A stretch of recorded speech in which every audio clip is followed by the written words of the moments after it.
राजा होता. त्याला एक सून होती. तिने एके दिवशी घरातला पदार्थ स्वतः खाल्ला आणि उंदरांवर आळ घातला. आपल्यावरचा प्रमाद टाळला. इकडे उंदरांनी विचार केला, आपल्यावर उगाच आळ आला आहे, तेव्हा आपण तिचा सूड घ्यावा. असा सर्वांनी विचार केला. त्यांनी रात्री हिची चोळी पाहुण्याच्या अंथरुणात नेऊन टाकली. दुसरे दिवशी हिची फजिती झाली.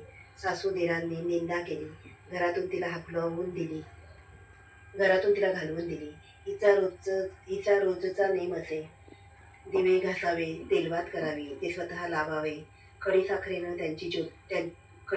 त्यांच्या ज्योती साराव्या, दिव्याच्या औसेच्या दिवशी त्यांना चांगला नैवेद्य दाखवावा. त्याप्रमाणे ही घरातून निघाल्यावर ते बंद पडलं. पुढं या औसेच्या दिवशी राजा शिकारीहून येत होता. एका झाडाखाली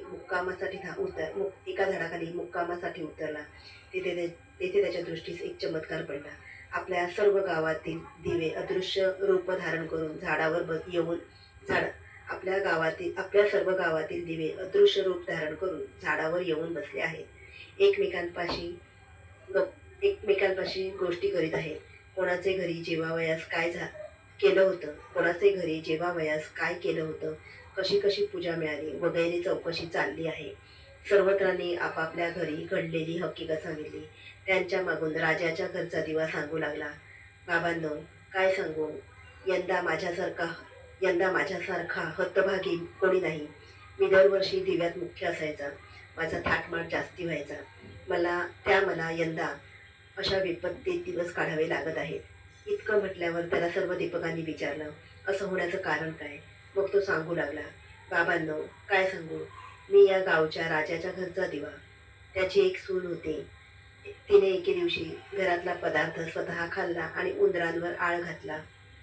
आपल्यावरचा प्रमाद टाळला.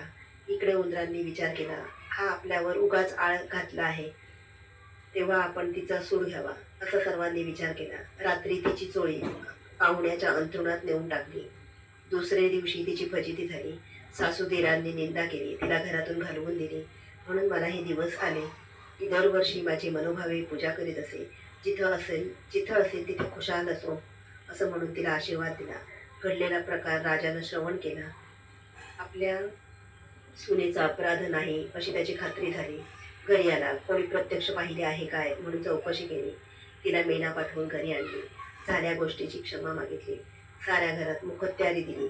ती सुखानं रामराज्य करू लागली. जसा तिला दीपक पावला आणि तिच्यावरचा आळ टळला, तसा तुमचा आमचा टळो, ही 60 उत्तरांची कहाणी 5 उत्तरे सुफळ संपूर्ण.